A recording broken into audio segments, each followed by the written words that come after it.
জয়রাম কৃষ্ণ। আমি মৌসুমি। আজকে চলে এসেছি আপনাদের কিছু প্রশ্নের উত্তর নিয়ে। অনেকেই আমাকে প্রশ্ন করেছে, দিদিভাই এই ঠাকুরের মূর্তি বা বিগ্রহটি কোথা থেকে নিয়েছো, কত দাম। আজকে সমস্ত কিছু আপনাদের সাথে এই ভিডিওতে শেয়ার করব। আমি ঠাকুরকে এনেছিলাম জগদ্দান রামকৃষ্ণ মিশন থেকে।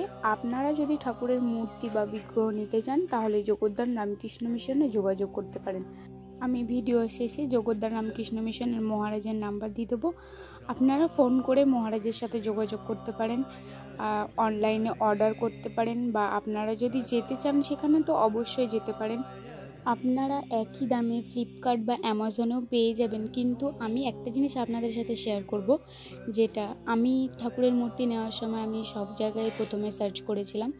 করার ফলে আমি যেটা দেখেছি যে অ্যামাজন বা ফ্লিপকার্টে যে মূর্তি পাওয়া যাচ্ছে সেটা পুরোপুরি পাথরের বা মার্বেলের মূর্তি নয়।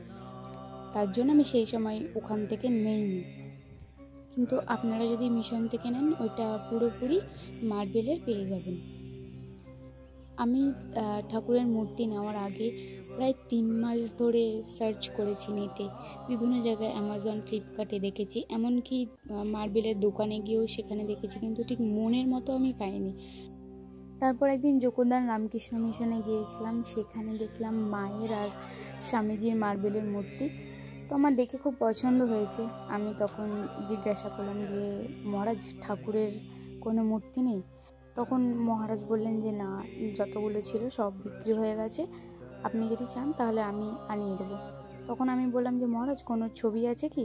তখন উনি ওনার ফোন থেকে ছবি দেখালেন। আমার একবার দেখেই পছন্দ হয়ে গেল। আমি সেই দিনই আর কি অর্ডার দিয়ে দিয়েছিলাম। তখন উনি আমার নাম্বার নিলেন, নিয়ে বললেন যে ঠাকুরের মূর্তি এসে গেলে আপনাকে ফোন করে জানিয়ে দেবো। তো তারপরে আমাকে একদিন ফোন করে মহারাজ বললেন যে ঠাকুরের মূর্তি চলে এসছে, আপনি নিয়ে যেতে পারেন। আমার মতো আপনারাও যদি ঠাকুরের মূর্তি নিতে চান তাহলে আপনারা জগদ্দান রামকৃষ্ণ মিশনে যোগাযোগ করবেন। অনেকেই আমাকে প্রশ্ন করেছিল যে দিদিভাই ঠাকুরের মূর্তির দাম কত। তো ঠাকুরের মূর্তির দাম নিয়েছিল 3800 টাকা।